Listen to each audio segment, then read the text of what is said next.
this is a nothing. Yes, did they play perfect? No, they still win. Yes. What are you doing if the Celtics win the championship? If the Celtics win championship, I might break my sobriety. I might act up. We did it! You got him. All the way. Celtics versus Heat. Celtics in what? 4. Celtics versus Knicks. Celtics in 4. You got Celtics in 4? Celtics. Hell yeah. Use a vocab word from a couple years ago. It's mind-boggling. That's it, DRG. Let's go. What do you think tonight? You think I'm worried about the Warriors? I ain't worried about the Let's go, baby. 18, baby. Load up the boat. Why would you say that? Because I'm not. No, recently he's putting up games like.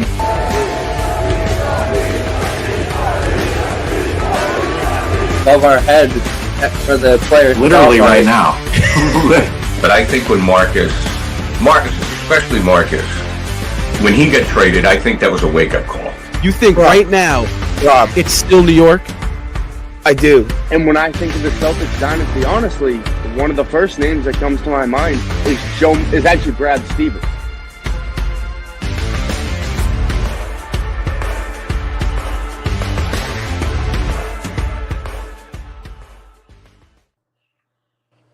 What is up, everybody, and welcome to Celtics Talk Weekly Postgame Live. I am your host, Seamus Zarlingo. Alongside of me tonight, Nick Franco. Am I pointing the right? There we go. I'm pointing the right way. A little earlier season. Game 80. Game 80. We're still getting the pointing down. Exactly. I'm not mirrored anymore. I'm not mirrored. But Nick Franco over here, Andrew Quinn over here alongside of me tonight as the Boston Celtics guys. It's like, nope, that's the end of the post-game show. We don't have to talk about this one. The Boston Celtics lose 96-76 in what looks like a score from 2004 tonight down in Orlando. The Boston Celtics, they were going for the most road wins in NBA history tonight to tie the 2015-16 Golden State Warriors. The Celtics, unfortunately, fall by 20 points to the Orlando Magic, only scoring 76 points on the night. But we must note, no Tatum, no Brown, no Holiday, no White, no Porzingis, no Horford. That's the top 6, folks. I mean, the Celtics, second night of a back-to-back. They play an intense game last night in New York, pull that one out over the Knicks. It felt like an important spiritual game for the team. Tonight was more of the analytical game of, can the Celtics achieve the most road wins in an NBA season? And of course, they'll have to settle for second, tied with the 95-96 Chicago Bulls. That's still very good, but the Celtics miss out on that record tonight, only scoring 76 points on the evening against the Orlando Magic, losing by 20. You guys know the drill, though. Initial thoughts. We'll start with you, Franco. Time to hit the panic button if you're a Celtics fan. It's just, I mean, what can we really pull from this game? It's a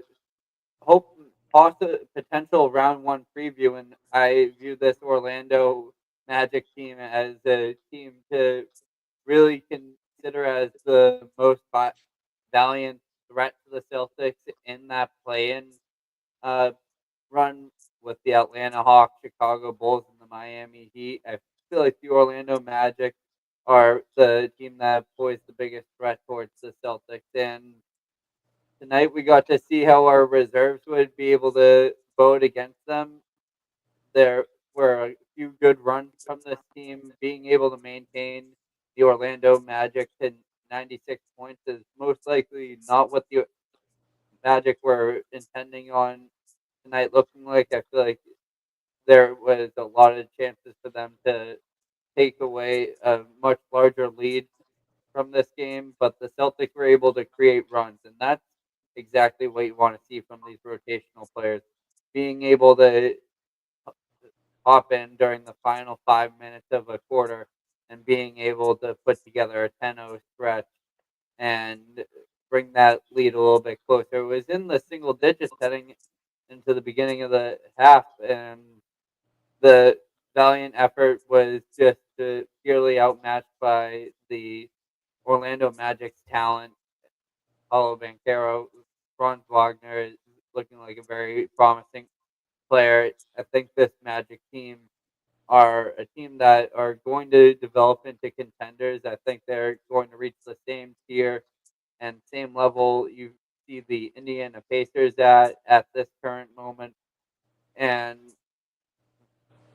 as this team begins to develop, I feel like uh, one of the promising things you can see from a team like Orlando is when they have so many promising players, you know that they haven't reached their full potential because they need to sift through and see which guys they're going to build around and which ones are going to be used as assets to put better players around the core asset players like Boncaro and Wagner. But really, a solid outing from this Celtics bench, and not much more you can expect from them in a game against a playoff caliber team who are trying to pull away in the standings, secure that 7-8 seed game, so they have the potential of matching up with the Celtics. But it's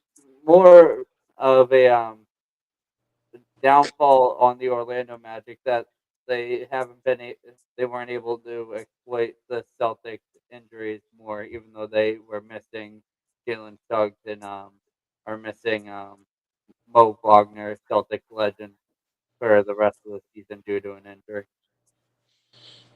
Yeah, I think Franco covered a majority of it. I think what stood out to me was the Celtics' ability to hold the Magic just under 100 points. Defensively, you can always control that. So it's good to see that despite not having the same offensive firepower that we're used to having, it's nice to see that Missoula still was making sure to uphold the culture and the defensive standards that we've built over the course of the season. I think, for fans that didn't actually watch tonight's game, you should be concerned. We were missing 6 of our players, including Tatum and White, who just recently broke history from behind the 3-point line. So not having key 3-point threats behind the arc, which are part of our strategy, it really shouldn't be a concern, and it should just be a game that we put behind us and just look on to the next one. But I will say, I do think the Magic have some fighting power. I think they are a talented team that could potentially go off. I did hear a stat that correct me if I'm wrong, we haven't won in the away against the Magic in like 4 games. I could be wrong. That's correct. 0-4 in the 0-4. Kia Center, the last 4 Yes. games. So, that is something to keep in mind. But I think we'll be okay, and in a 7-game series, I think we can handle them. Well, first off, where do I even start with this game? Seems like Orlando is the new Miami. The Celtics and Miami, or any NBA team in Miami. It felt like Miami and Los Angeles, those are the 2 places where teams struggle to win because players go off and enjoy the life of both of those cities and the warm weather. Although I did hear a while ago that the fact teams are more prepared for that tells us that maybe teams actually perform better that now in Miami, in places like Los Angeles, but they didn't account for Orlando. Everybody looks past Orlando, goes, "Oh, Yep, guys aren't going to be Center. going out in Orlando." Well, guess what? Disney World. Last night, the team got in at 4 a.m. I mean, we don't know if they celebrated their loss out on the town in Orlando. I mean, LeBron has said he doesn't want to play for the Orlando Magic because of the lack of nightlife in Orlando and everything that comes with that city. I don't know. Maybe the warm weather at this point in the year, you can always go. it could definitely affect things. Just You saying. can always take a trip around the world at Epcot and Disney. Yep. Maybe they did that. You never know. Yeah, and see, that's fun stuff too. Okay, we understand these guys are millionaires and they like to go out. They like to do other things than, say, go to Disney World. But I should say, what Disney World is in Florida, Disneyland is in California. Either or, right? Sometimes some of these guys have kids. Some of the veteran-led teams, they have kids. They want to go out to Disney. But regardless, the Celtics didn't have much time in Orlando. They'll be leaving Orlando later on tonight. They arrived at 4 in the morning this morning in Orlando from New York after that intense game last night. Of course, the top 6 of the Celtics didn't play at all. And this is really, from that standpoint, a throwaway game. Now, you guys sounded a little positive on the fact the Celtics held the Magic to under 100 points. And I'll say this, the Magic, this is actually the game they wanted to play, and this is what they hope they can find in the playoffs if they face the Boston Celtics or any other team is, hey, maybe the Celtics, they shoot 7 of 40 from 3 like they did tonight, which is good for 17.5% the Celtics shot from 3. Maybe a team can come in, shoot as terribly as us, and Orlando, one of the worst 3-point shooting teams in the league, and maybe we can win a rock fight. Tonight was an absolute rock fight. Yes, it's great the Celtics were able to hold the Magic under 100 points, but the Magic, if you really look at when they score over 100, it's not too often. The Magic, they do not exactly score the ball at an efficient rate. And tonight, this is what I'm saying. The Celtics, this was a putrid performance, regardless of the 100 points or not for the Magic. 76 points offensively for the Celtics, 7 of 40 from 3. They could not get anything going tonight. And it's clear why. I mean, obviously the top 6 were out, but that goes into the conversation of, well, the Celtics, they didn't have their stars to get them buckets. They don't have their regular rotation of guys who they know, oh, this is the hierarchy of scoring. This is the hierarchy of playmaking. These are the guys who make plays in this specific role, whether it's somebody coming off the bench, complementing the starters, or the starters just taking over and doing what they do. Tonight, the hierarchy was all thrown off. We all knew Peyton Pritchard was going to come in, shoot the ball a million times, and that's what happened early on, but he really didn't have himself an efficient game whatsoever. You see at the top of the screen, we'll talk about Pritchard in a little bit, but 7 of 17 on the night, 17 shots to score 15 points. That's just not efficient from Peyton Pritchard. He shot 1 of 7 from 3 tonight. I know, kind of dissing our player spotlight, but looking at the entire box score, the Celtics, I don't know if they deserve a player spotlight tonight. Literally every single player, you could say Shireman, 6 of 14 on the night. That's all right, 15 points. Luke Cornett had 14 points, 7 of 10 shooting on there. Sam Hauser, 10 points, 4 of 11 shooting. Pritchard, already mentioned him, 7 of 17. And then the rest of the bench, you get off the bench, you have what, 14? You have 22 points off the bench. Miles Norris scored 6 points.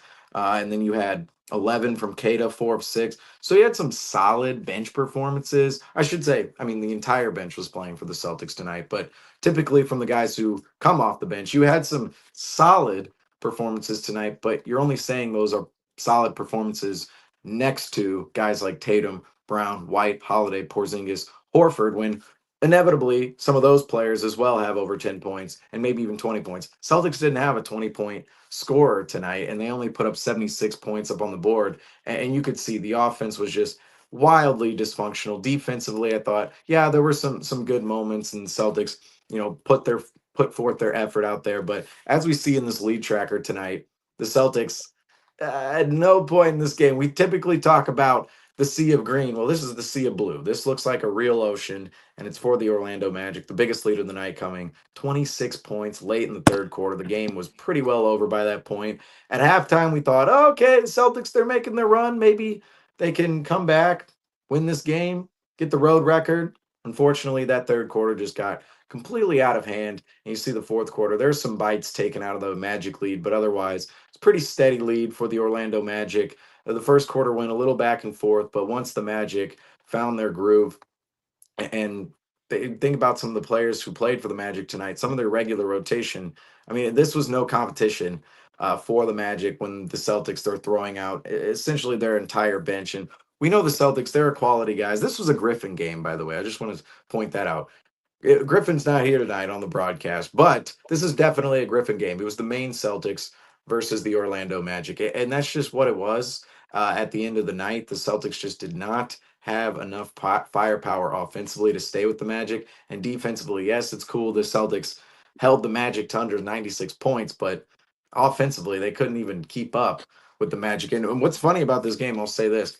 The Celtics, they shot 17% from 3, 17.5% from 3, 7 of 40 on the night. The Magic really didn't shoot that well at all. They didn't shoot that much better. They shot 16 of 45, which you're normally looking at that line. That's 35.6%. You're typically looking at that line going, not the greatest. I mean, maybe a little. It's a below league average, but for the Magic, it might be right around where they typically shoot. But you're typically looking at a game, if you're the Celtics, like that, going, all right, we're gonna hold this team like we did tonight, hold this team to under 100 points.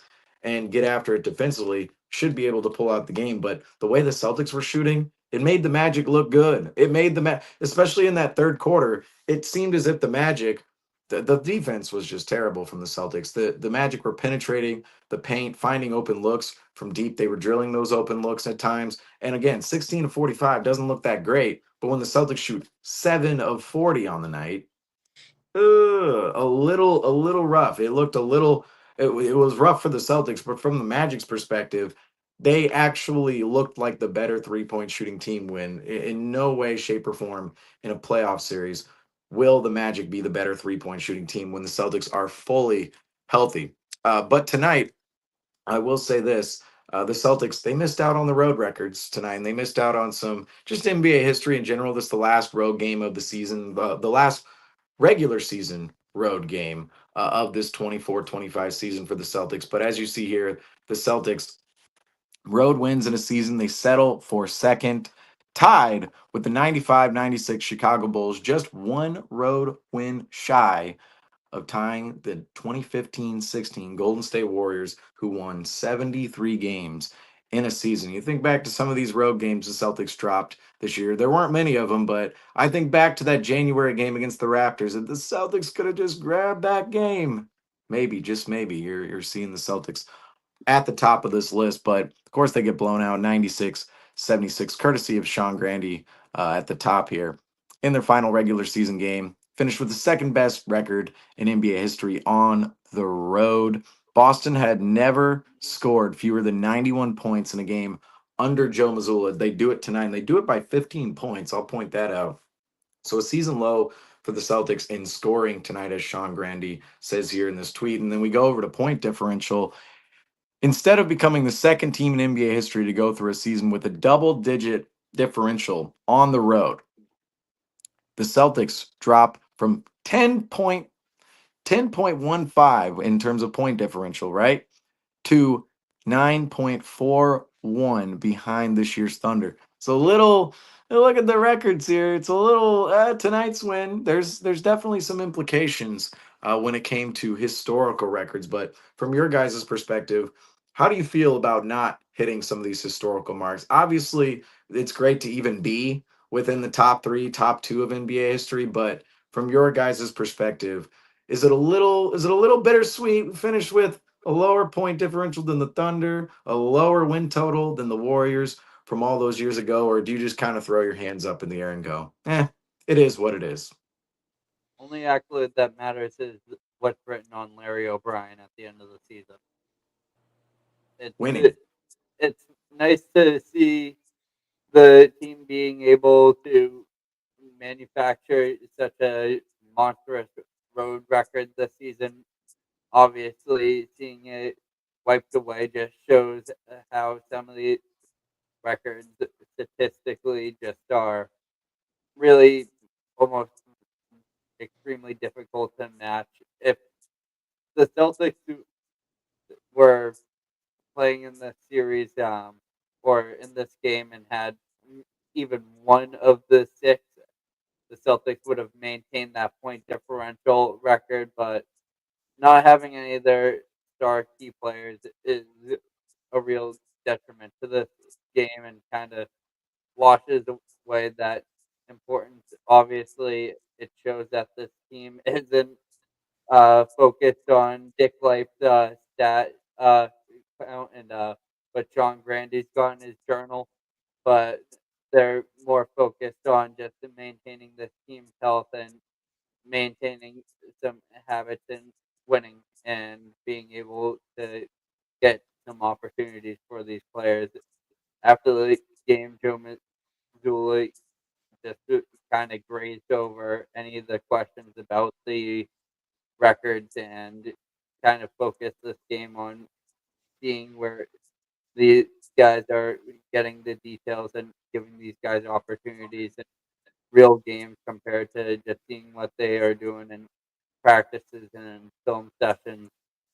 Being able to see players like Miles Norris, who we haven't seen yet, I was kind of interested to see what he was going to bring to the table because it was a very under the radar move that was after the trade deadline. Got rid of our second round pick, Anton Watson, which was kind of a shock to me. I would have expected them to stick around with the guy that they drafted in development, but obviously North showed that he has some skills that could contribute to the Celtics.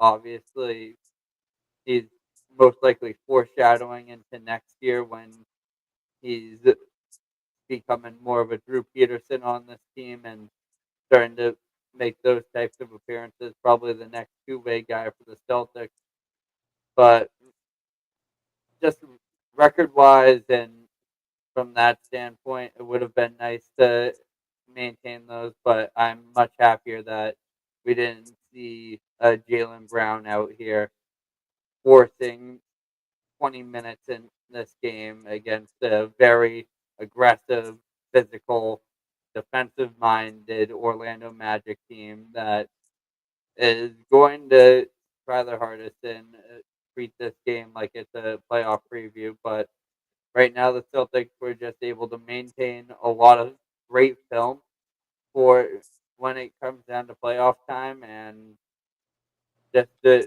being able to head home against the Charlotte Hornets to close out two good games while maintaining rest. So obviously, those guys are probably going to get the uh, the top six on the rotation who weren't out on the court tonight are probably just going to be split in half, 3-3 in the games against Charlotte and on Friday and Sunday. So yeah, that's as much as I'll pull away from these records getting met. I'm not disappointed in it not happening. Obviously, if we were to want to happen, we don't want to blame it on this loss tonight. We want to blame it on a loss that happened in January and December when this team was truly struggling, going through inconsistencies, not being able to put together a good stretch during a road run, especially when they went on that first West Coast trip. And that's more of the focus, but it's not, it's just nice that they were able to get into the conversation. But other than that, not much from it. Yeah, I think it definitely hurts. I mean, you see that record and you're like, man, that's gonna solidify a team, and especially being behind Oklahoma City. It's a competitive team this year.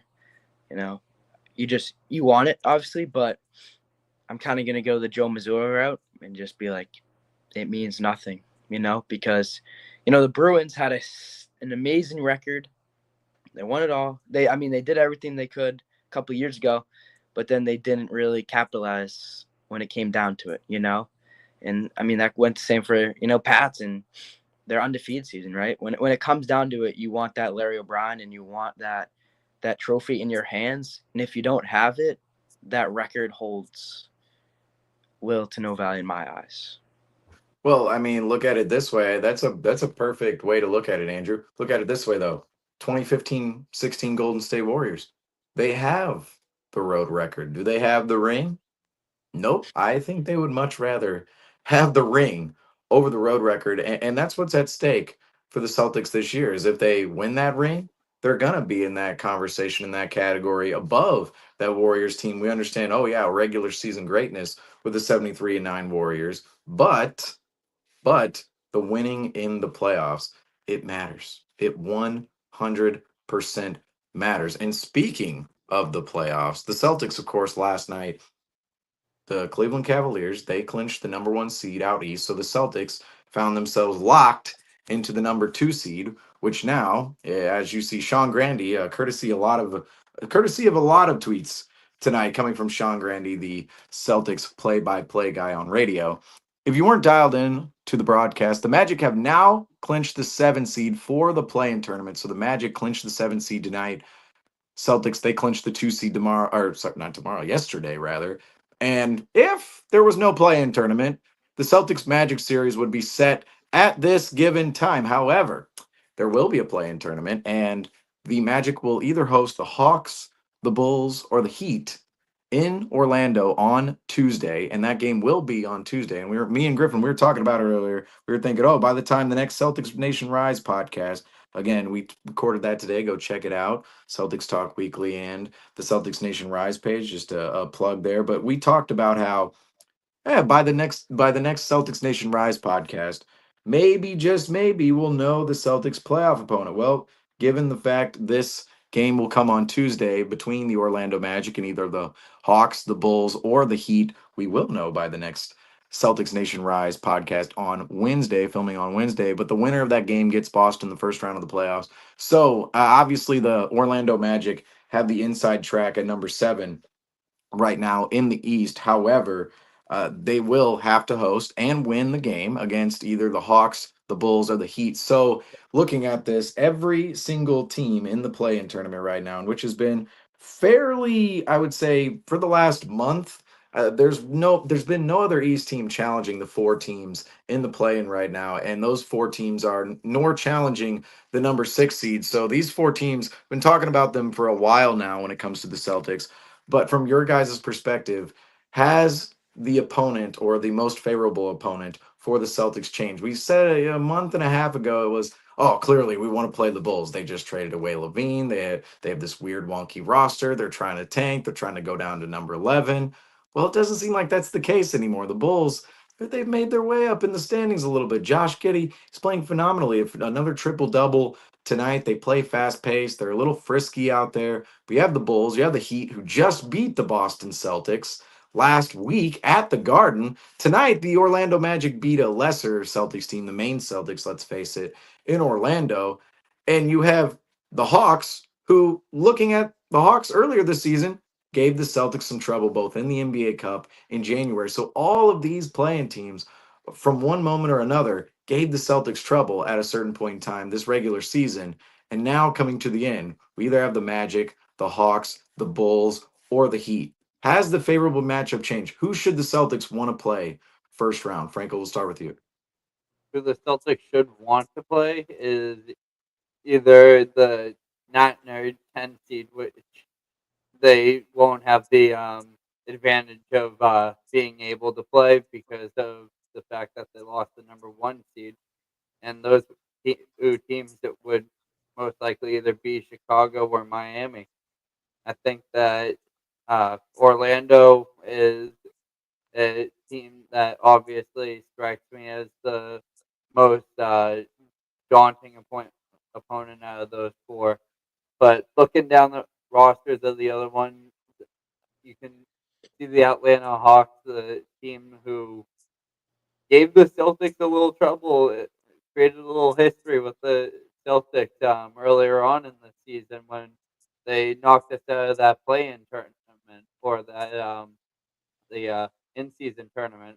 So that's a team to keep an eye out for. Obviously, they're they've got some decent depth, and then you look over at Miami. It's kind of hard to see what they're trying to build right here. I think this is what you would consider a buffer year for Miami. There's a lot of holes on their team, and the Chicago Bulls are starting to discover their identity a little bit further. I think one after this off season, we'll really be able to identify what the Chicago Bulls are intending to be because they've kind of ditched that effort that they made a few years back when they brought in all those guys, bringing in Levine and um, Rosen and having all those Vucevic, and that team is slowly dwindling away, and the torch has been passed down to and over to Kobe White and Josh Giddey.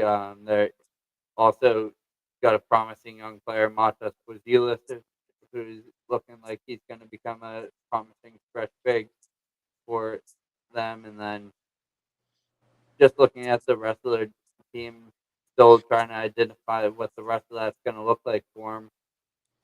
But yeah, if the Celtics wanted the easiest challenge, they would have won that number one seed. And like I said, it's hard to blame it on the losses now. You have to blame it on the losses that happened earlier on in the road. It would have made it a lot easier going in, and there's a few advantages to having that number one seed, and that's one of them is the weaker opponent. But I just don't think that they have done anything to do any to a point where they're reaching that level of consistency with their team. And you, Andrew, who should the Celtics want to play coming off the play-in tournament? So basically, who should they want to play in round one as the Yeah. 7th seed? I kind of, you look at the roster of the Bulls and kind of see, you have Giddey, you have Kobe White, you have these guys, but from like a playoff experience, I think it could be kind of rough. It's a younger team, and I think that Boston can thrive off that with our experience, and so that could be a possibility. But I mean, I also I know we talked about the Magic. Obviously, they're a talented team. They have star like Paulo Banchero and guys that can go off and can really contribute. But if the Celtics can really offensively with the guys with our star lineup kind of on the team, I like our ability to knock down threes from deep, and so that would be an interesting game. But I don't know from a really detailed perspective, but trying to think. But I think I'd take Bulls.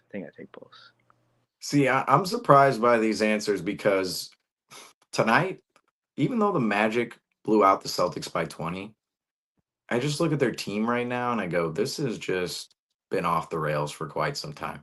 These other teams, you kind of think with the Bulls, I'm thinking, they're a little frisky right now. These guys, I don't think they really want to lose. Now, we haven't really seen this iteration of the Bulls. The last time the Celtics faced the Bulls, it was before the Bulls went and made all their moves at the trade deadline and created the team we see out there on the floor today. But I look at the Bulls team and go, they're a little frisky. I think there could be a game in there where the Bulls outshoot the Celtics. They play faster than the Celtics, and you never know. They might walk away with the game three, a game two. The Celtics struggled at home in game two last year in the first and second round. That could be the Bulls this season. I could see them grabbing a game. And I don't want to say it would go 6 or 7 or anything like that, but I could see them definitely coming out, playing their style. The Celtics kind of not meeting the pace or the energy at a certain point, and the Bulls maybe winning a game. The Heat, well, the Heat, we all know they're a tough physical team. And they have a head coach, too, who we think maybe a little bit better at the X's and O's than Joe Mazzulla in a playoff series. We saw the Miami Heat, an inferior Miami Heat team, without Jimmy Butler last year. They grabbed a game against the Boston Celtics in round one. And really, this conversation, I'll say this about all this, just to disclaim.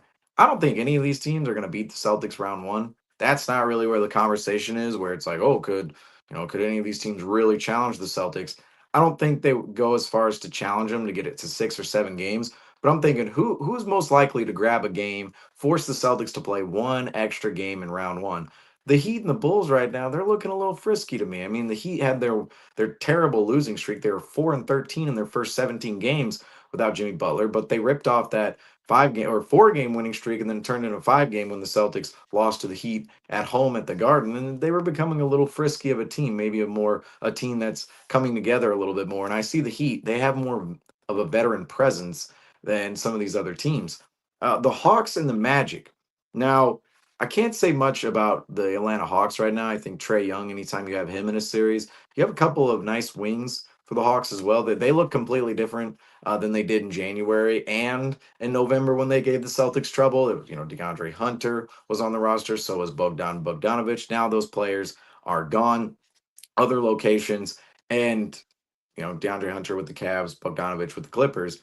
And what the Hawks present now is a little bit lesser of a team than back then, but they still have really young wing defenders who can give the Celtics some problems defensively, rather opposed to what we've seen in the past from the Hawks, where they've been just putrid defensively. It's not as if the Hawks are world beaters defensively. However, they have a couple of more young wing defenders who I believe could maybe put some more pressure on the Celtics. If you look at the series from 2 years ago, that Atlanta Hawks team versus this Atlanta Hawks team, I think there's better defenders on this Atlanta Hawks team this year in 24-25 opposed to 22-23. But Trae Young, anytime you're facing Trae Young in a series, that's a legitimate star, assist leader in the NBA. He's going to get his guys involved. And I could see the Hawks as another team that's just a little dangerous out there, considering the history we've seen with the Atlanta Hawks, both in a playoff series 2 years ago and this season in the NBA Cup and in January.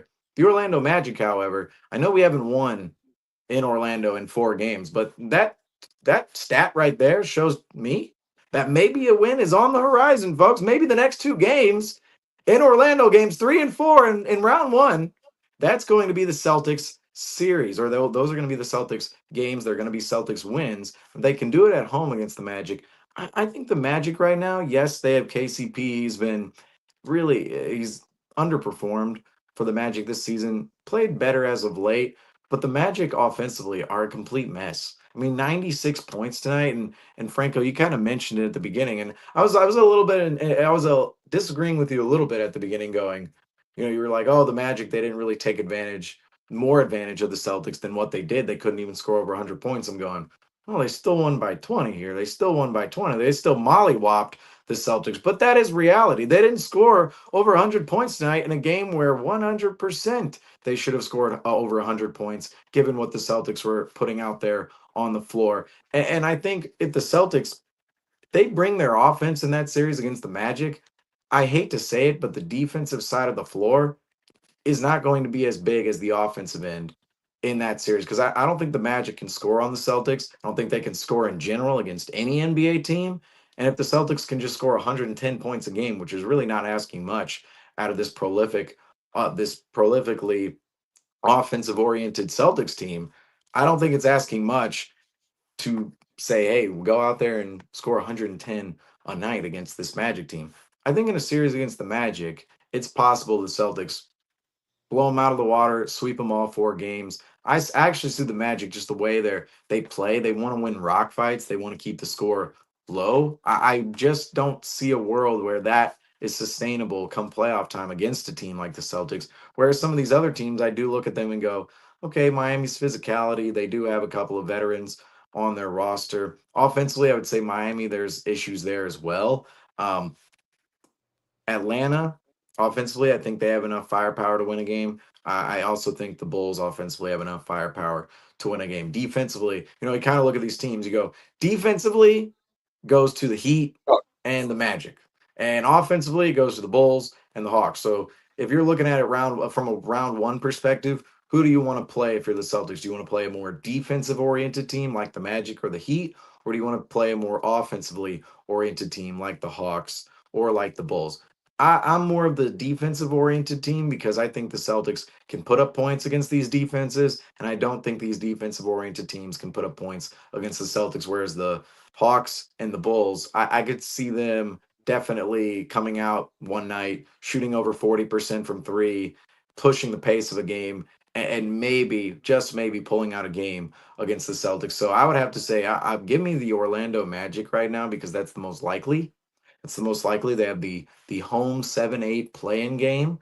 Now, it's not guaranteed they make it out of that game. If the season stopped today with no play-in tournament, that would be it. We would be facing the Magic. But give me the Magic anyway. I really think out of all these teams at the bottom, I think there's these other squads. There's a little bit more of a frisky nature behind themselves, newly built rosters, guys who might be figuring it out a little bit more at this point in the year after, say, they were rearranged 2 months ago in February. The Magic, they didn't do anything at the deadline. This is mostly the same Orlando Magic team we saw back in December and even January when we blew them out of the water in January. And of course, in December, we lost by 4 points in Orlando. That game between Goga Batadze and Kristaps Porzingis, that little moment happening back in December.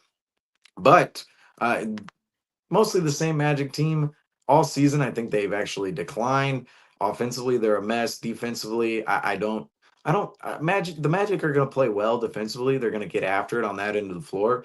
But I just think when you can't score in a playoff series and the other team is running downhill at you, have Jason Tatum, Jaylen Brown, White, Holiday, Porzingis, Horford, all didn't play tonight, of course, as we mentioned earlier on the broadcast. But when you have those guys going downhill at you, those guys hitting shots, facilitating for others, the morality of the defense, the final 4 games of a season in which has been now just a throwaway season for the Magic. I mean, it's one of those 2021 seasons for the Magic where they have a young team. They make a little bit of a run last year, a surprise run, send it to game 7 against the Cavs. Don't make it to the second round, but it's a surprise year for them making the playoffs, pushing the Cavs to 7 games. This year, it felt like, oh, they're going to come out and make some noise. And it was just a step back year. That's how 21 went for the Celtics. We've seen contending teams have these years. The Denver Nuggets back in 21, 22, without Jamal Murray, even 21. Those years, those kind of throwaway years for the Nuggets, trying to compete for the title after making the Western Conference Finals. They, of course, win the title afterwards because of those throwaway seasons. You see, that's where the Magic are. This is a throwaway year, and I think with if you had a playoff series, if you were to play out a playoff series between the Magic and the Celtics, I think the Magic, their morality, they strike me as a team with a lowering morality for actually getting after it, specifically on the defensive end of the floor.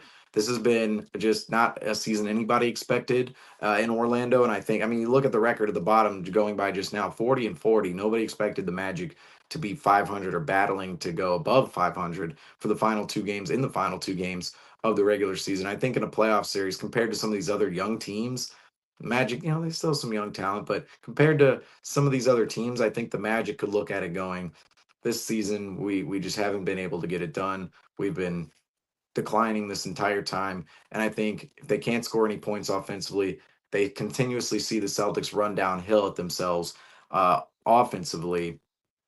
From the Celtics perspective, I think defensively, the Magic, I think they could wane just a little bit from that motivational standpoint. So I'm just saying, give me the Magic, Orlando Magic. They beat us twice in the regular season, but I want them in the playoffs. I think the Celtics could sweep the Magic in the playoffs with their top 6 right now, and some of these other teams I think could be just a little friskier than the Magic. And I just want to note this too: the Magic, I think their season really ended when Jalen Suggs went out of the lineup.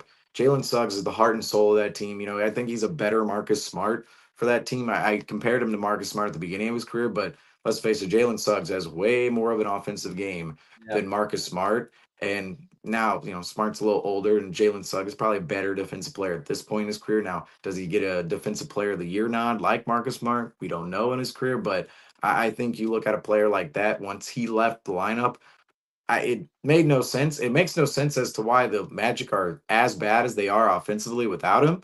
They're shooting. It just you take one player out of the lineup, your team shouldn't be shooting or producing as terribly as the Magic have done offensively throughout the second half of the season.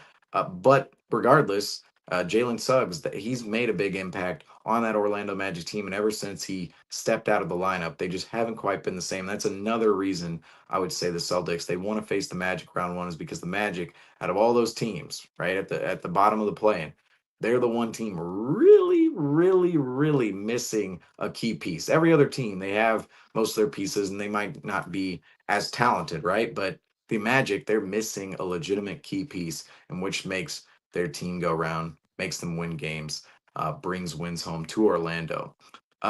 Unfortunately tonight, though, the Celtics, they were not able to pull out this game.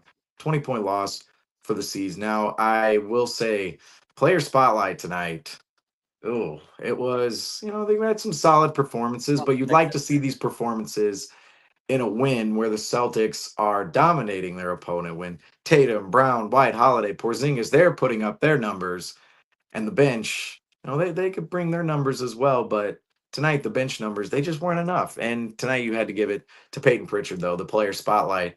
Now, we're not going to spend too much time on the player spotlight because this just wasn't this may be one of the worst player spotlights of the year, just saying. 15 points, 4 rebounds, 10 assists, 1 steal. Now, you love the 10 assists, from Pritchard, specifically in the stat line, but just wasn't that efficient tonight. Only 15 points on 17 shots. Mentioned it earlier. 7 of 17 from the floor, 1 of 7 from 3. Just, you had to give it to Pritchard for the 15 and 10. He was the most active Celtic in terms of getting the ball, scoring the ball, and making things happen, specifically on the offensive end of the floor. Peyton Pritchard, of course, our SeatGeek player spotlight. Do not forget to use the code Celtics Weekly at checkout of your first purchase on SeatGeek for $20 off. SeatGeek has you covered for all the best seats in sports. And of course, they have us covered tonight for player spotlight, in which is Peyton Pritchard. And we don't have to spend too much time on Peyton Pritchard tonight, but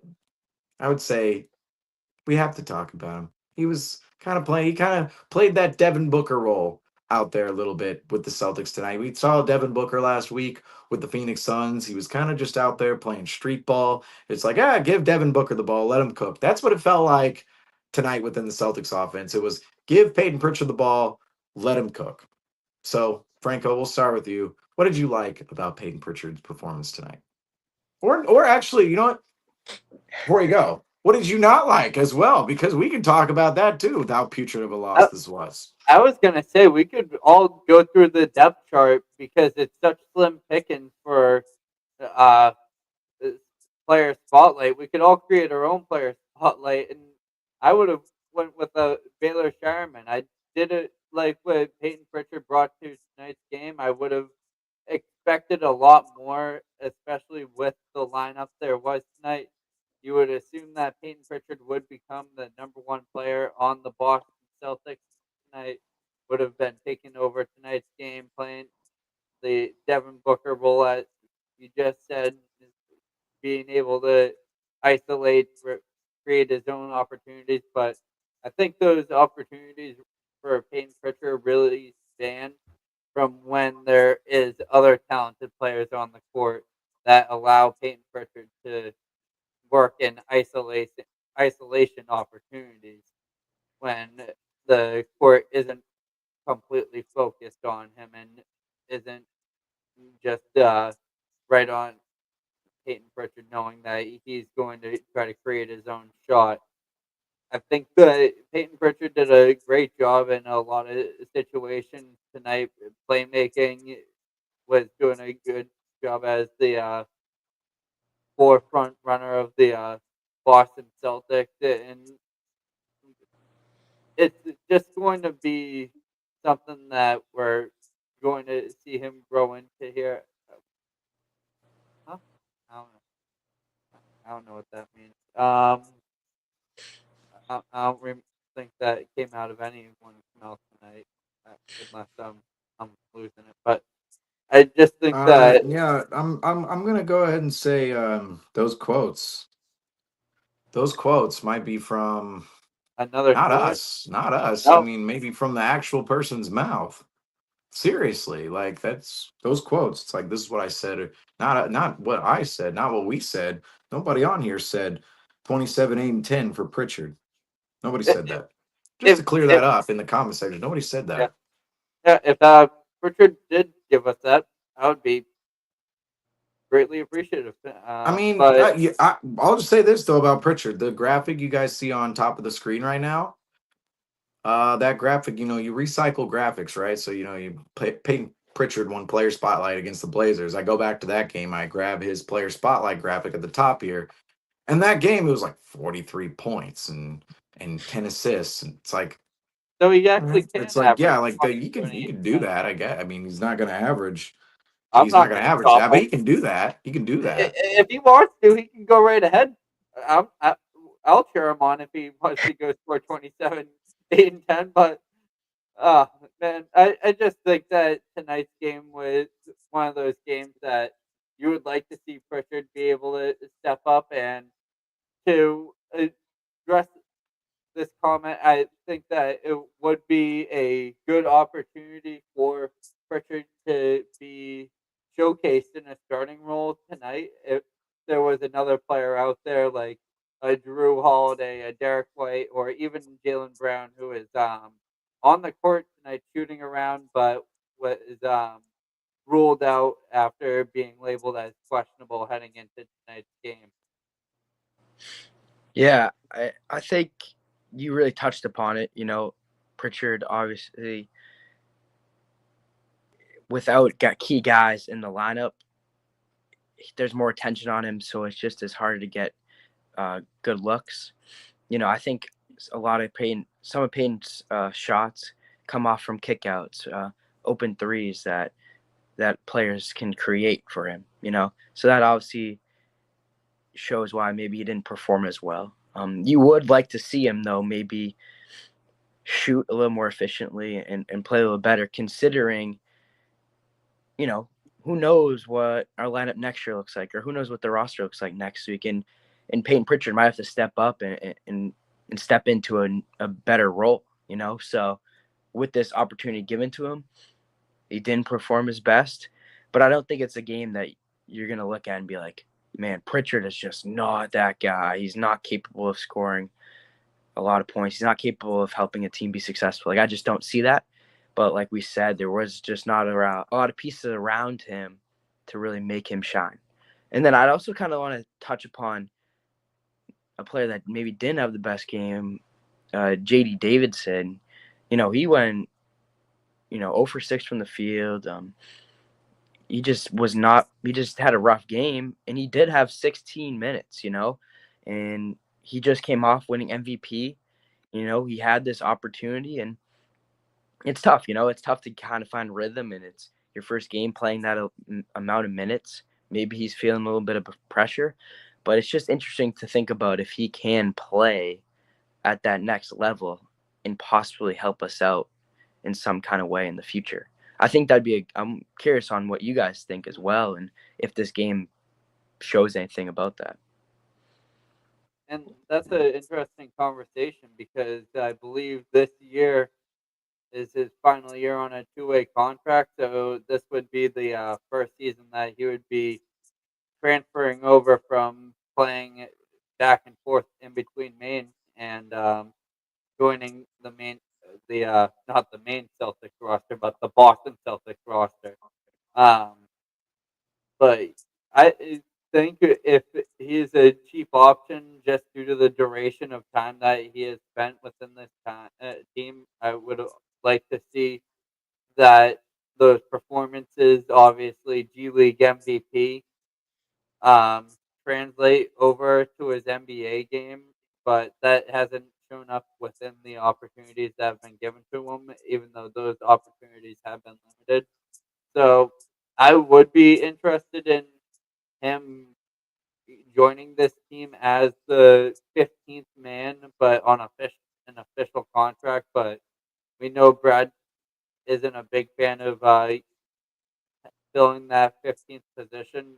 But I think he's a player that has earned it down with his time down in Maine, and I think could become a solid contributor at some point for the Boston Celtics if um, the time utilized it. And if not, I feel like if he is sent over to another team, he'll join a team like the Brooklyn Nets per se, or another team that's not in the play-in tournament and is out of playoffs completely, and find beneficial minutes and showcase his skills at the pro level with more opportunity.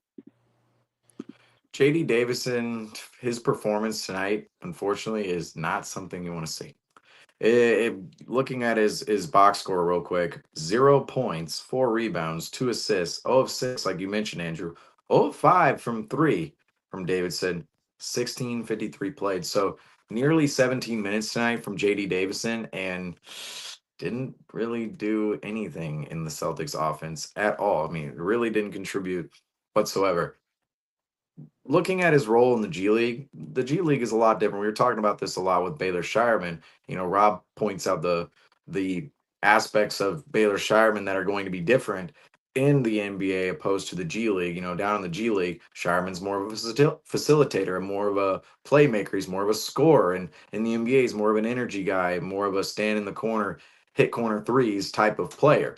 And that's also going to be the difference with JD Davison as well. In the G League, He is their top ball handler. He is their top scorer with the main Celtics. With the Boston Celtics, he's going to maybe be a little bit more off ball. He's going to be in that Pritchard role. He's going to be asked to handle the ball, but he's not going to be the main facilitator, the main playmaker when out there on the floor. So he's going to have to find a way to play off ball. And when those opportunities come to himself for a one-on-one situation or for a scoring situation when the ball's in his hands, he has to know how to flow within the Celtics offense with some of the Celtics starters the way Peyton Pritchard does.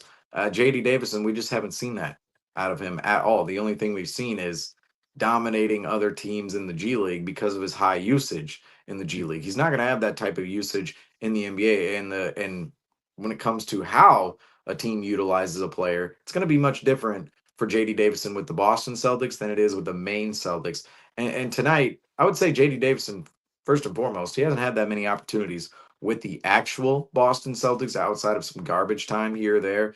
He hasn't seen a run like Baylor Shireman. Baylor Shireman just came into the lineup about 2 or 3 weeks ago and started chipping away at more and more minutes, started contributing, had a couple of games there. He scored over 20 points, made a nice plethora of threes, and put himself in the conversation of who's going to be in this playoff rotation when times comes due. Is Shireman gonna be that 8th, 9th, 10th guy that Joe Mazzulla feels comfortable with throwing out in a wild card situation where, oh, we're not getting this going offensively, we're not getting this going defensively, oh, we might be getting this look from a certain team in the playoffs. Let's roll out Shireman for 4 or 5 minutes and have him in there with that with the group not involving Tatum or Brown or one of the two and replacing Tatum or Brown in the playoffs. We've been talking about Sam Hauser. Oh, Sam Hauser, is he going to be the guy who they just go ahead and play 20 minutes, or is there going to be another forward off the bench like Shireman, like Craig, who the Celtics bring in and slot into the rotation? JD Davison has been nowhere near that conversation. Baylor Shireman has, and he still is, especially after his performance tonight.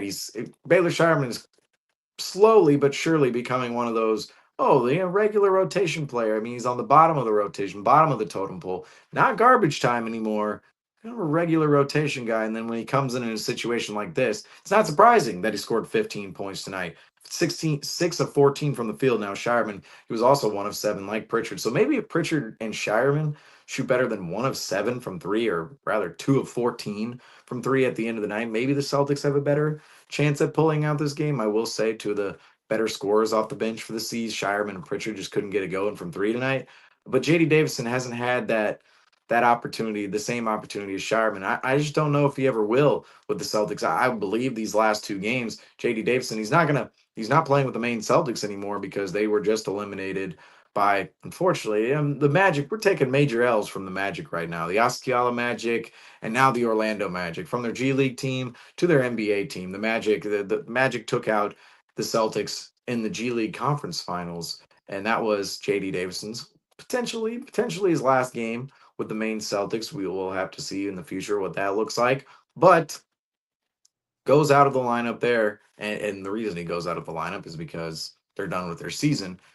Inserts himself into the Celtics lineup. The Celtics insert JD Davison into the lineup. He's going to play these next 2 games. The Celtics are going to be playing the Charlotte Hornets, who are, let's face it, one of the worst teams in the NBA, if not NBA history, and JD Davison's going to get a run. There's not that many opportunities for guys to show themselves, not that many minutes, and you do need to maximize your minutes. Tonight was an opportunity for JD Davison, and the opportunity, it was squandered. He took 6 shots from the floor, missed all of them. 5 shots from 3, missed all of them. 0 points on the night. That's not what you want to see out of JD Davison whatsoever. It's the harsh reality for somebody that we hope finds success with the Celtics or any NBA team in the future, but he came in tonight. The opportunity was there and wasn't fulfilled. But that being said, he will have, I believe, 2 more opportunities between the Hornets. I could see him playing some good minutes in both of those games, especially game 82. That's usually when we see the entire bench with the 2 seed all clinched up, with the record conversation a little out the door for everything.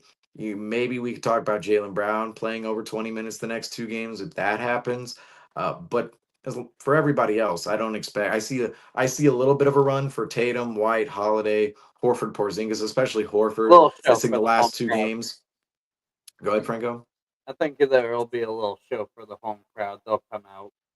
Oh yeah, either game 81, game 82. Yeah, I don't see them playing, not playing Horford for 4 straight games going to the playoffs. So we're going to see some guys come out and play with the Celtics. But after those runs are done, I think we're going to see a lot of Shireman, JD Davison, Torrey Craig, Sam Hauser, guys like that off the bench, Luke Cornett, Cato we saw tonight. But that does bring me to the conversation of, out of all the players who played on the Boston Celtics tonight, who exactly made their case for more playoff minutes? Now, most of the bench played tonight. We see Shireman 15 points. Torrey Craig, unfortunately, 0 points on the night. Maybe you're saying it wasn't him, but Cornette, 14 points on the night. Sam Hauser, 10. Peyton Pritchard, 15 off the bench. You had Cato with 11. Peterson with 3.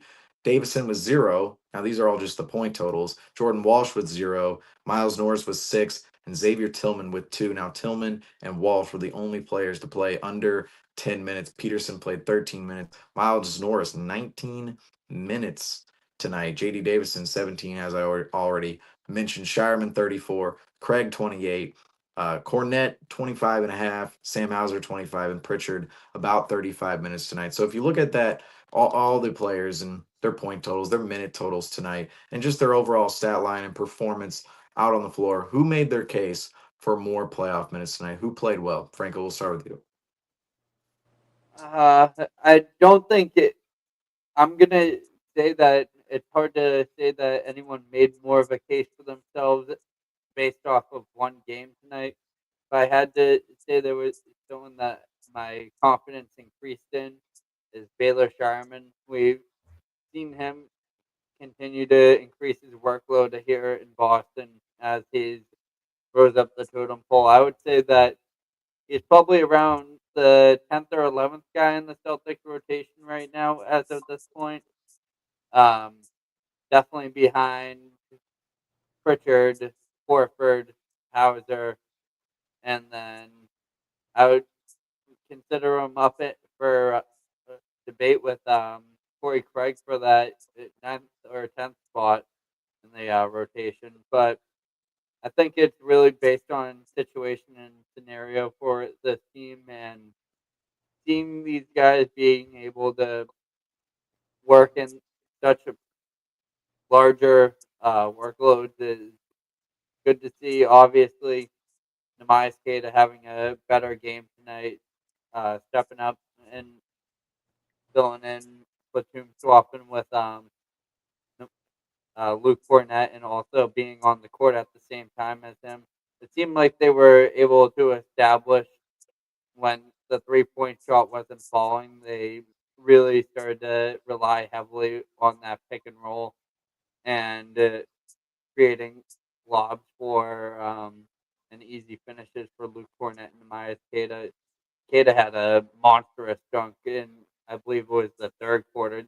I had a flashback to the 13-14 Clippers Lob City Clippers when I saw him and Luke Cornett on the court finishing lobs back and forth on 3 or 4 consecutive possessions. So, that's a good thing to pull. Obviously, you need to see those guys being ready to step up, especially with the concern that remains in the back of our minds for Kristaps Porzingis and Al Horford's durability throughout playoffs. So those guys need to be ready to fill in minutes on the dime and being able to feel able to contribute. And if you're able to grab rebounds, that's one of the biggest contributions you can give on the offensive and defensive end, keeping possessions alive and creating new ones. And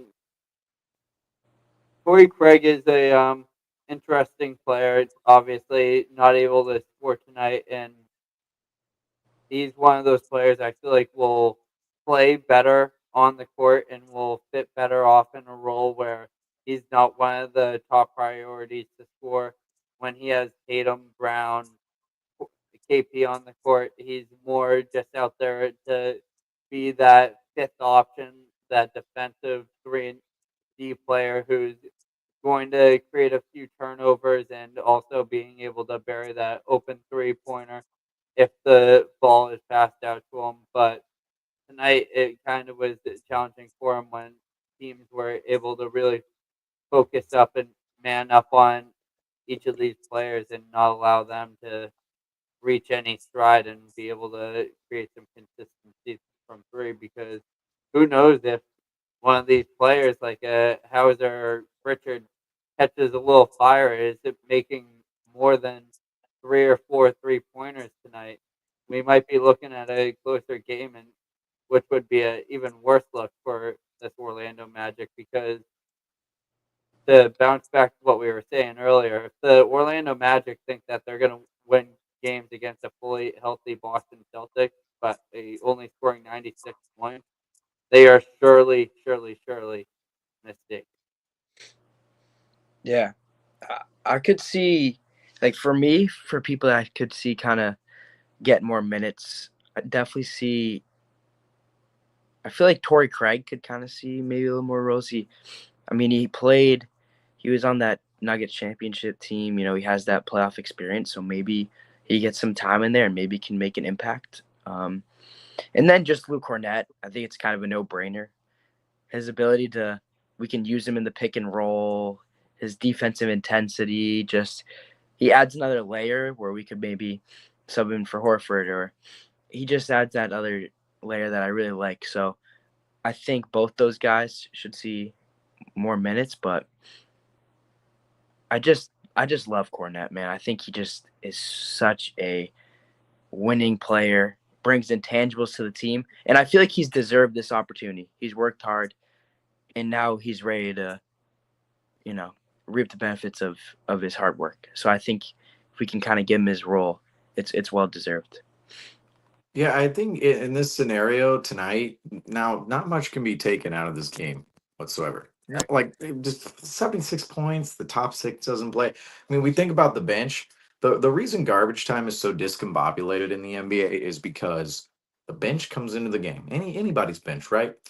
And the roles don't make any sense. It doesn't make any sense on the floor of, okay, who's our main facilitator? Who are we running offense for? Who's taking a back seat in the offense? And defensively, who are the assignments? And what are we trying to switch? What are we not trying to switch?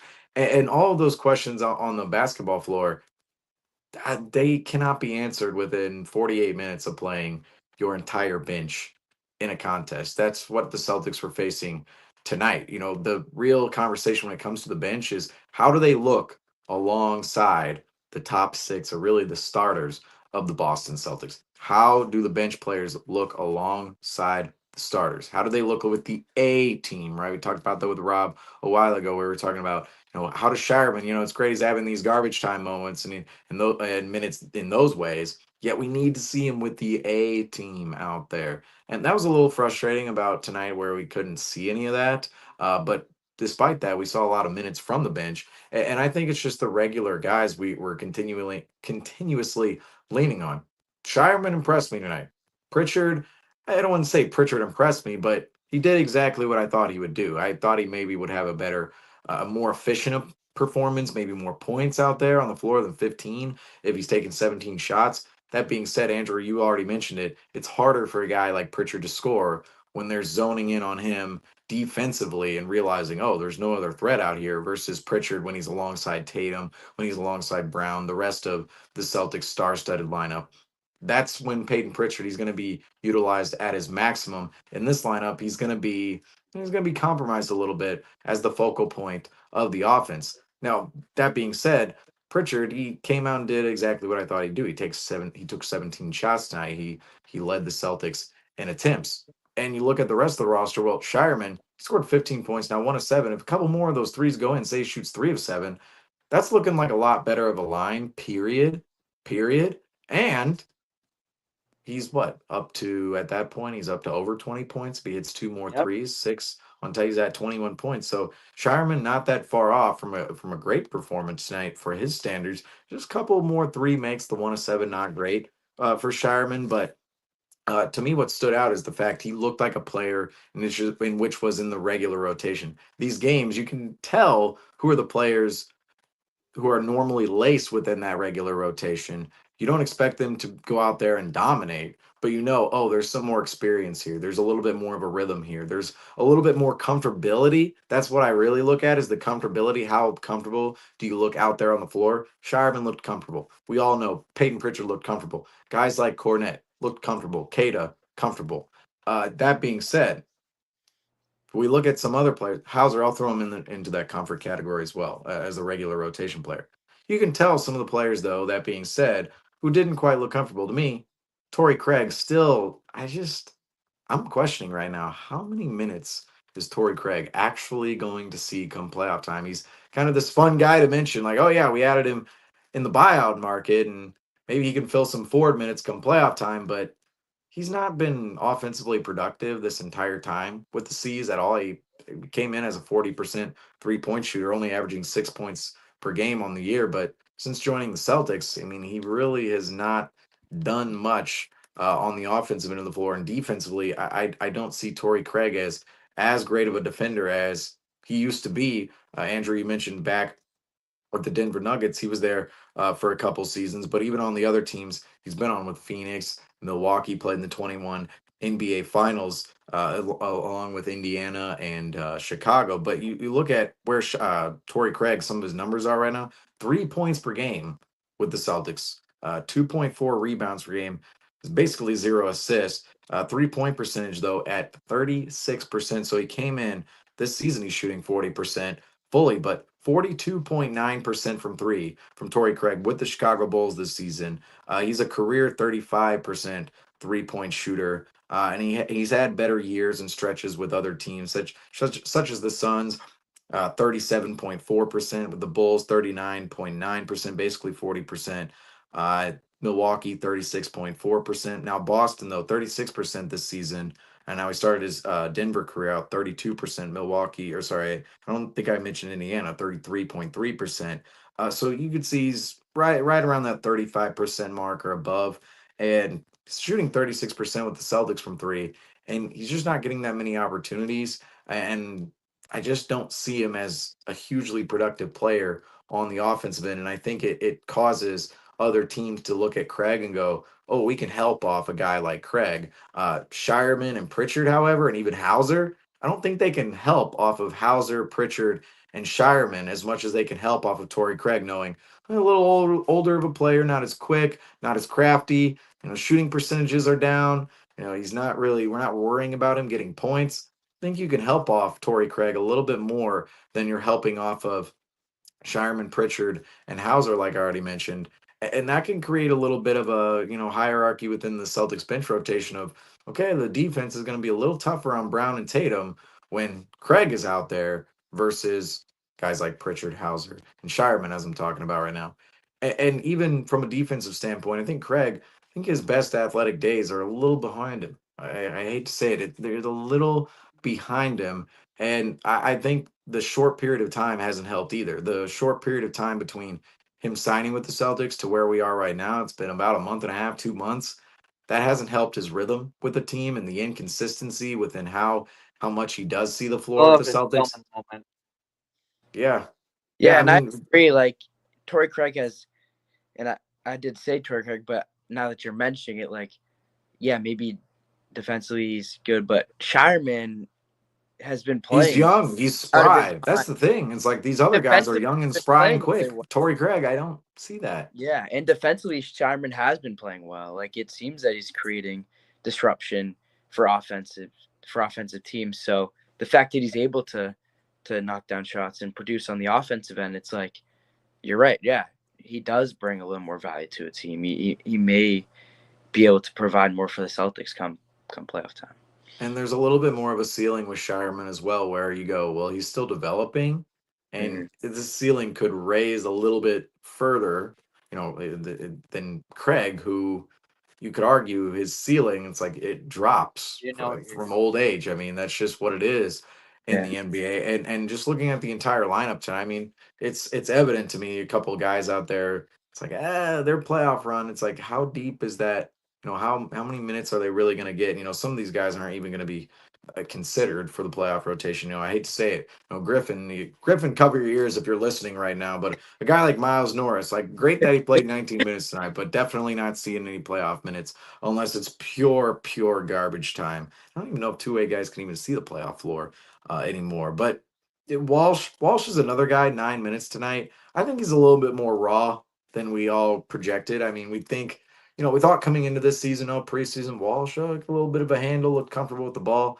Didn't see that at all in the regular season. There were a couple games there at the end of December where Joe Mazzulla kind of threw in Walsh to get a little bit out of the Celtics when the Celtics weren't giving a lot of energy at the end of December. It was, put Jordan Walsh in the game. Maybe he can light things up. Didn't do much. Some of those Indiana Pacers games didn't do much, but he harbored enough minutes for us to have the conversation of can Jordan Walsh fit somewhere in this lineup? And yet tonight, 9 minutes out on the floor and isn't, 0 of 3 in those 9 minutes, hasn't produced in the minutes we've seen him play lately. Jordan Walsh, I'm not waving the white flag on him being a piece one day, but I'm waving the white flag this year on Jordan Walsh being a candidate for a playoff rotational spot. That's definitely, we're definitely looking at a guy like Shireman at this point in time, way more than a guy like Jordan Walsh. The conversation a couple weeks ago was Jordan Walsh, Shireman, Craig. Can any of those guys take minutes from Sam Hauser, who was a defensive mess in that Cleveland game? And we came out of that Cleveland game where we blew that 25-3 lead at the beginning of the game going, all right, Craig, Shireman, Walsh, can any of these guys take minutes from Sam Hauser? Can the lineup become a little bit more versatile after Brown and Tatum at those forward spots off the bench? And now Jordan Walsh, he's not in that conversation to me at all. I mean, we haven't seen anything even during this stretch of the season where the Celtics are blowing teams out. They're experimenting with different lineups, giving guys different minutes. Jordan Walsh, he hasn't seen that many minutes, and he hasn't really done much with those minutes either. That's not to say he can't be something later on down the line, but Walsh right now, he's just not in that conversation. So to me, it's the regulars. The regulars, the Cornette, Keita. I think Cornette obviously will see more minutes than Keita come playoff time, but it's not as if Keita, you can't use him if you're Joe Mazzulla. Shireman, Pritchard, Hauser, all of those players tonight, I think, solidified themselves as rotation players, even amidst a lineup in which was just made up of all bench players. But guys like Craig, that's kind of ways. I'm looking at Torrey Craig and going, there's a little bit of a alert button right now going, okay, I'm not sure he's gonna play as many minutes as people think come playoff time. However, the Celtics are of course 2 games away from the NBA playoffs now. Game number 81 on the horizon tonight. Game number 80. We are officially into the 80s. Well, there will be more games later on down the line in the playoffs, but as for the regular season, game number 80 tonight for the Boston Celtics with 2 left on the schedule. Both same scenario really against the Charlotte Hornets at the TD Garden. Both games, the Hornets, they're another team that's playing absolutely nobody. We'll have to see what the Celtics lineup looks like in one or both of these games. But looking ahead to these 2 games on the horizon for the Boston Celtics at home against the Charlotte Hornets, what do you guys expect to see out of the Celtics, and what should their lineups look like? Franco, we'll start with you. I'm hoping to see some cheaper prices at TD Garden so I can use my SeatGeek promo code Celtics Weekly to get my $20 off. That's pretty much all you can hope for because I think that you're going to see a lot of conservative minutes from the starters out of Tatum, out of Brown. I would expect those guys to be suited up for these games going forward. I think that you're going to try to see what you can get some final reps out of Pritchard. Hopefully, you can get him a little ignited before the playoffs begin because if he's coming off the bench firing in round game one, he's able to light it up against the Magic or any team that ends up being that number 7 seed in the 5th minute of the first quarter of that game. You know how that series is going to go, and once he gets going, the team gets behind them, and once the team gets behind them, the crowd gets behind them, and it just creates a brand new atmosphere for the Celtics. You might not feel it from tonight's game. I'm sure that probably a fourth of Celtics Nation was watching tonight's game rather than watching the Luca's return to Dallas tonight. If you were even here watching into an hour and 20 minutes of a Celtics versus Magic where the starting lineup wasn't in game 80 of the regular season, you're a true fan, and we really appreciate the support from you guys. But this team is just really prepping for an extremely important run, and the fact that you're getting these guys healthier, that they're getting juiced up, and you're able to get players like Shireman these reps and opportunities is going to be huge. You're going against a flag watch team, the Charlotte Hornets, so they're not a team to brush over. My prediction on this team going getting 62 wins is over, but I think that they're definitely going to be able to at least get to that 60 win mark with these games coming up, and being don't think they split the series, and just like I said, just getting out of these games healthy, and getting getting that home crowd warmed up. Get the vocals ready. Make sure that button on the DJ booth in TD Garden has that Geno button ready to go and nice and warmed up for when the playoffs roll around. Got to get all the cords attached to the button Yeah, to do it. I think for the Celtics, honestly, these next couple of games, we're gonna see guys still get minutes like Tatum and Brown just to keep their feet under them. Horford, all these guys just to maintain their rhythm. But I bet it's gonna just be give them minutes for a little, and maybe like half end of the third, take them out and just give the the supporting cast the opportunity to gain more minutes and kind of show Missoula who's really going to stand out come playoff time and provide valuable minutes. And just yes or no, real quick, guys. Yes or no? Does Jaylen Brown get to the 65 game threshold to become eligible for awards? Will Jaylen Brown, the real question here is, will he play 20 minutes in both of the next two games?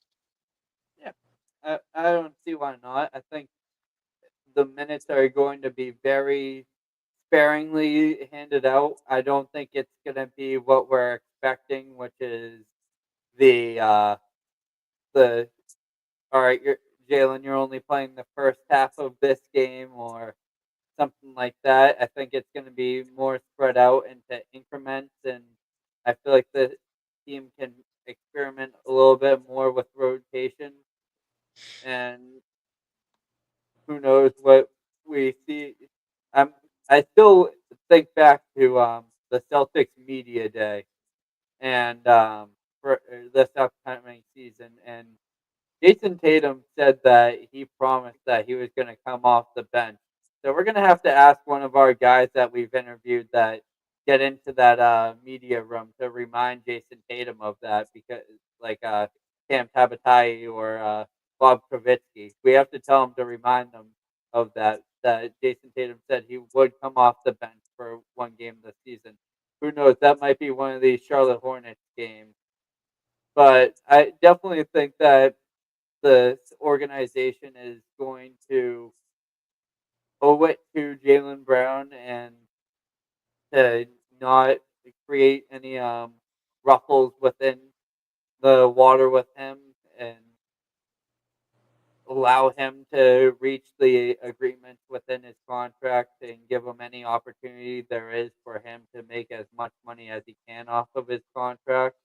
If they kind of shy away from that, it has to be Jaylen Brown's decision on the fact that he would rather rest than play in these games. But knowing the character and competitor that Jaylen Brown is, I doubt that's going to be the situation. So I feel like that he's going to reach that threshold. And Andrew, Yeah, yes or no? Will yeah, Jaylen Brown get to that point? yeah. I think so.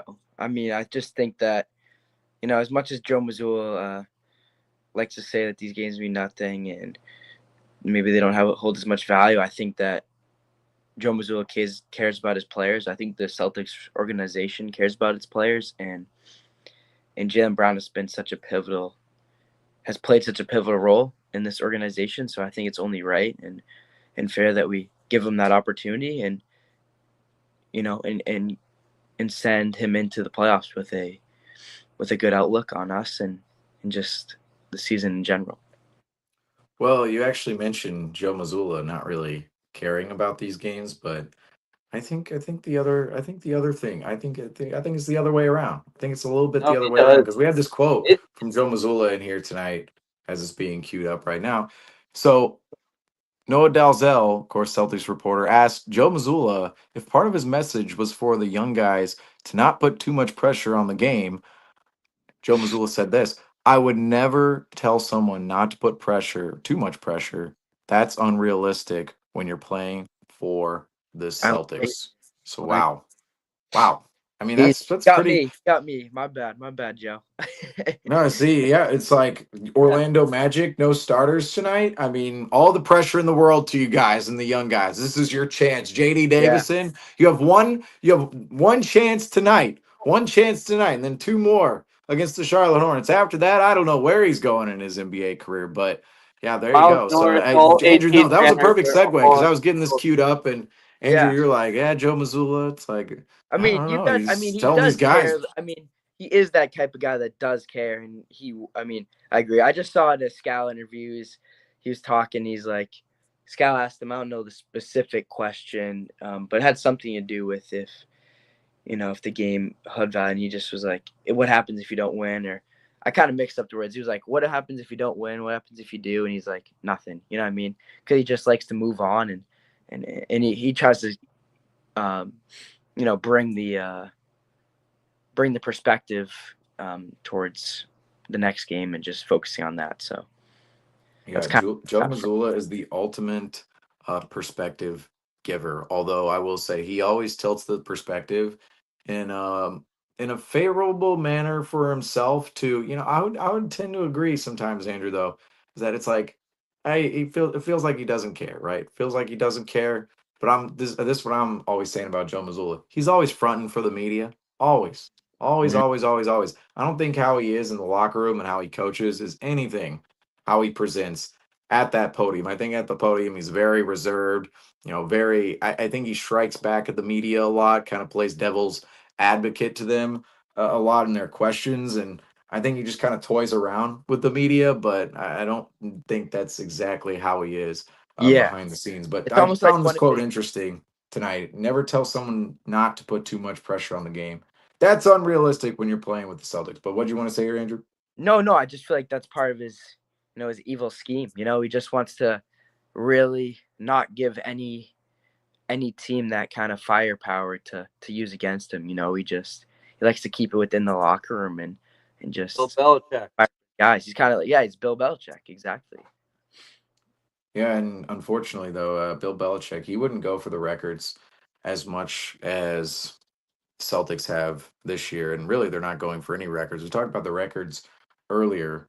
Don't want to pull too many threads. First of all, Sean Grandy, just the tweet king, Grandy, always coming up with the stats. Celtics play-by-play guy. Go check out his Twitter account. Of course, his work, too, on the radio, calling all the games. Don't want to pull too many threads on the Celtics loss in Orlando. But in addition to the lowest scoring game under Joe Mazzulla, as we mentioned earlier in this broadcast, the Celtics got 0.85 points per possession. So they scored 0.85 points per possession in this game. That's their lowest since game 2 under Ime Udoka, the home opening loss to the Raptors on October 22nd, 2021, 324 games ago. Now, I remember that's actually one of our more watched Yeah, post games of all I time. was I wonder about if to tonight say. we could top those numbers with the 0.85 points per possession. Can we top those post-game numbers? We got like 2,000 views that post-game. It's 324 games ago.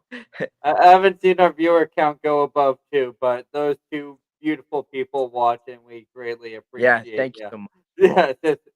Yeah, sticking around for an Orlando game 80 of against the Orlando Magic. It's a great thing, but we're talking over history because you're seeing that the Celtics are having the lowest scoring game. Obviously, you can put an asterisk next to that and really put the injury report on there. As much as I like to refrain from that, there's always ways that team can build around that. But tonight, there wasn't really anything that you could say was uh, thinking that could spark the Celtics offense into being able to score more than they were tonight. And it's not really anything to a fault of the players or coaching staff. I just think that it's a credit to the Orlando Magic defense and something that we could keep an eye out for when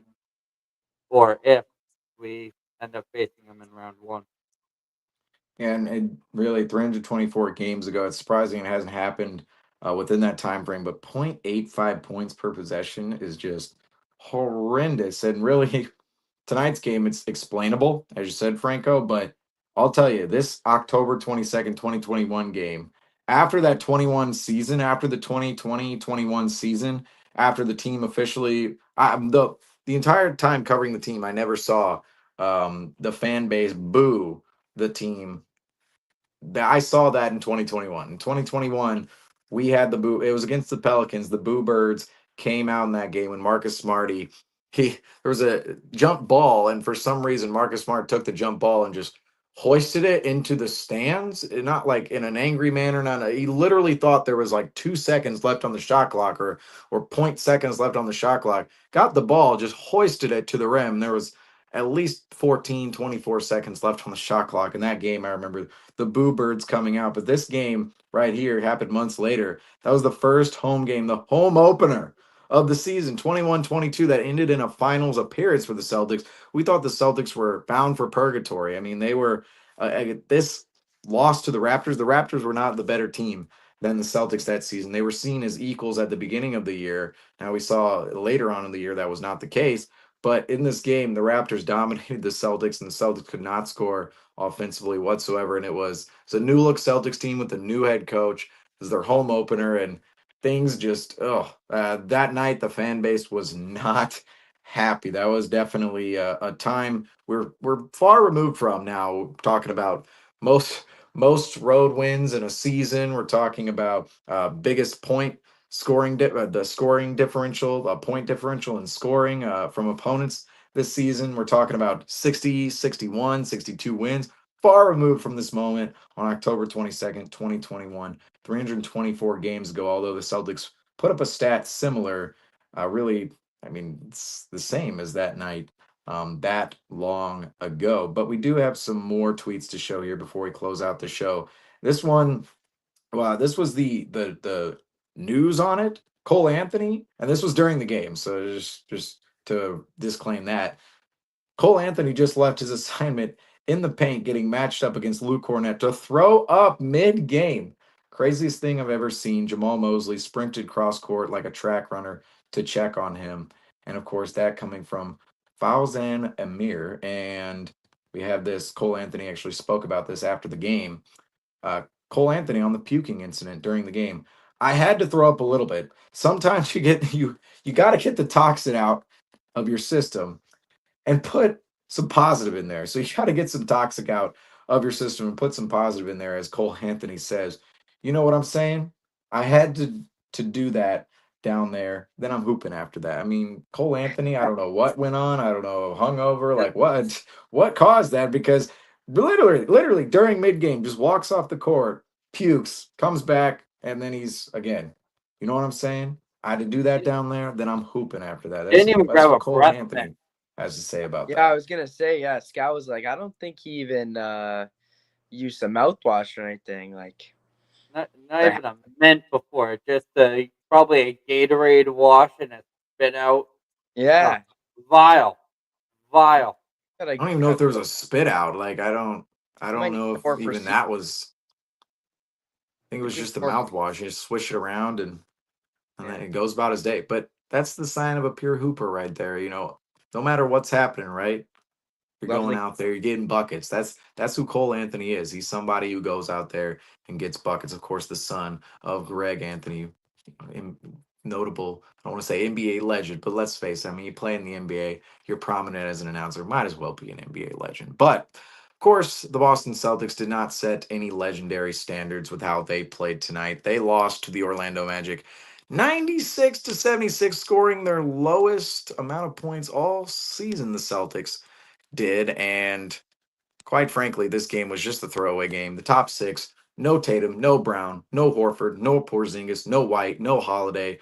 Nobody of the top rotation in for the Celtics tonight. And we see the result from Boston. Unfortunately, a 20-point loss in what could have been a record-setting night if the Celtics won this game. They were going for the most road wins on the season by a team. And unfortunately, the Celtics, they have to slot in to the second slot with the 95-96 Chicago Bulls, as we've mentioned. The Celtics, second most all-time road wins. They finish out their road schedule in the 2024-25 regular season with 33 wins, just one shy of that 2015-16 Golden State Warriors mark. But it was a rest night for the Celtics on the second night of a back-to-back after a great overtime win against the New York Knicks. We had you guys covered for both of those games on the back-to-back, and we will have you guys covered moving forward on the next two games, both Charlotte Hornets games to close out the season. Go ahead, Franco. Yeah, even though we have the rock music playing right now, right? The rock music is going. Oh, we're getting trolled. What? What? By what? What? What? That's no magic. Oh. I see. See, I can't hear it. I need an audio guy on my side. Franco, you're my audio guy right now. I can't hear this. Yeah, we got Orlando Magic playing. I'm gonna give Andrew, let Andrew take the floor to talk about his day he had today with our other co-host and lovely journalist David Caires. Yeah. Before we head out, I just want to give a huge shout out to GRD, Green Runs Deep. Check him out on Instagram. He gave us a great tour of his antiques of Celtics history, and so we had a little interview with him and really got to know him. So stay tuned for more content coming your way on that. But I just want to say thank you, and I appreciate it. He was very generous. He gave both me and David Celtics championship hat, and he also gave us 20% off of all of his items. So he's a real one.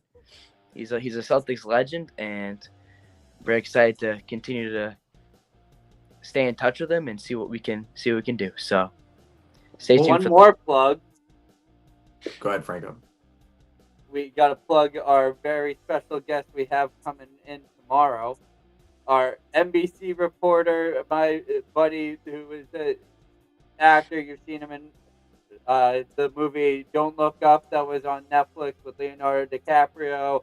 You've seen him in Chappaquiddick, NBC Boston. If you've ever were following the Celtics, any New England sports team, you know we had the pleasure of having him on last year.